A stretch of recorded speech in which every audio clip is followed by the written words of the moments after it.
RBI की खबर का रुख करेंगे। आरबीआई ने रेपो रेट में कटौती का ऐलान किया। आरबीआई ने रेपो रेट में 0.25% की कटौती की है। आरबीआई ने रेपो रेट घटाकर 6% कर दिया है। रेपो रेट कटौती से आम लोगों को खासा राहत मिलेगी। ये अच्छी खबर आम लोगों के लिए, ये राहत भरी खबर।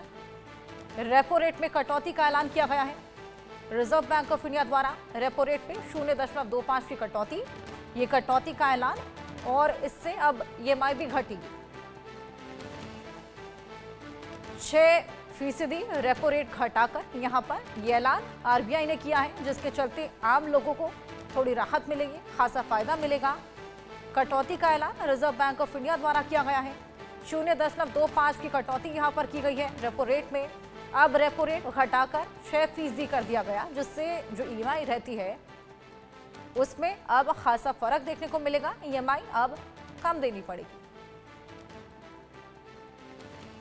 ये बेहद बड़ा ऐलान और आम लोगों को खासा राहत इससे मिलने वाली है। रेपो रेट घटा दिया गया है, 6% रेपो रेट घटकर हो गया है। 0.25 की कटौती यहां पर की गई है। ईएमआई भी अब कम देना पड़ेगा। आरबीआई का ये बेहद बड़ा ऐलान। हमारे साथ अश्विनी राणा, बैंक एक्सपर्ट, और शरद कोहली जुड़ गए हैं। आइए उन दोनों से बातचीत करेंगे। बहुत स्वागत है आपका। अश्विनी जी, आपके पास मैं आऊंगी। यहाँ पर रेपो रेट में कटौती का ऐलान किया गया है, क्या कुछ फायदा इससे आम लोगों को होगा?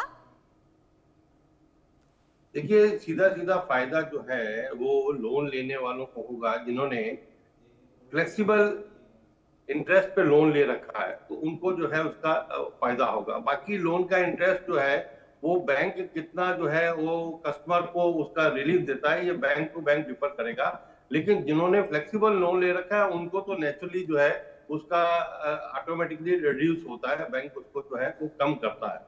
तो ग्लोबल सारा सिचुएशन देखते हुए भी आरबीआई का डिसीजन है वो बहुत अच्छा है, क्योंकि आरबीआई का जो टारगेट रहता है कि भाई इन्फ्लेशन कंट्रोल में है, जीडीपी ठीक है, और इससे जो है लोगों को एक बहुत बड़ी राहत मिलेगी और मार्केट में जो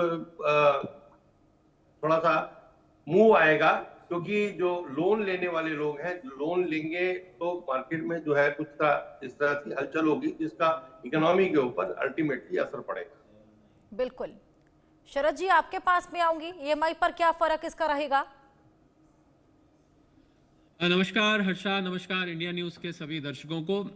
देखिए, अगर आपने, मैं अश्विनी की बात को आगे ले जाता हूं, अगर आपने मान लीजिए 50 लाख का लोन लिया हुआ है 20 साल के लिए, होम लोन लिया हुआ है, मैं उदाहरण लेता हूं, ऐसे तो लोन कई प्रकार के होते हैं, कार का होता है, आजकल तो फ्रिज, टीवी, वॉशिंग मशीन का भी लेते हैं, पर अगर आपने मकान का लोन 50 लाख का लिया हुआ है 20 साल के लिए, तो आपका 8.25% मान लीजिए आपका रेट चल रहा है, जो कि एवरेज रेट है, तो वो घट के अब 8% आ जाएगा अगर आपका बैंक घटा देता है। तो आपकी ईएमआई में करीब 800 रुपए का, अगर मैं प्रिसाइज बोलूं तो 781 रुपए का फर्क पड़ेगा प्रति माह, यानी कि साल में आपको करीब 10,000 रुपए का फायदा होने वाला है इस रेट कट से। पर शर्त यह है कि आपका बैंक उसको जल्द से जल्द इस आरबीआई के रेपो रेट कट को अपने इंटरेस्ट रेट्स में गिराए। और एक और बात बता दूं हर्षा काम की, कि ये लोन तो सस्ते होंगे, कुछ बैंक अब जो आप एफडी करते हैं बैंक में, जो आप डिपॉजिट करते हैं, उस पे भी कुछ खेचा तानी करेंगे, यानी कि वो रेट्स नीचे जा सकते हैं। तो अपने एफडी के रेट, जो लोग एफडी की आय पर, खासकर जो रिटायर्ड लोग हैं वो एफडी की इनकम पर काफी हद तक डिपेंड करते हैं, तो वो भी थोड़े से रेट कट के लिए इमीडिएटली हो सकता है ना हो,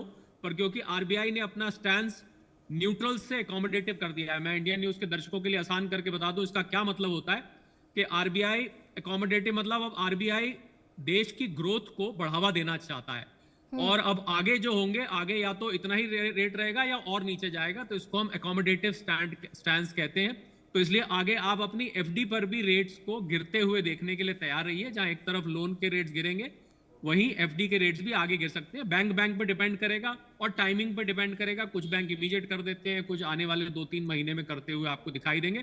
कुल मिला के फिलहाल अगर आपने बड़े लोन, हाउसिंग लोन लिया, मैंने हाउसिंग लोन का इसलिए उदाहरण दिया है हर्षा, क्योंकि सबसे बड़ा लोन हाउसिंग लोन ही होता है किसी भी इंडिविजुअल के लिए, तो इसलिए हाउसिंग लोन पे आपकी अब ईएमआई कम होने वाली है। एक उदाहरण देके मैंने आपको बता दिया। बिल्कुल अश्विनी जी, यानी कि ये कहना गलत नहीं होगा कि अब हाउसिंग सेक्टर में बूस्ट देखने को मिलेगा?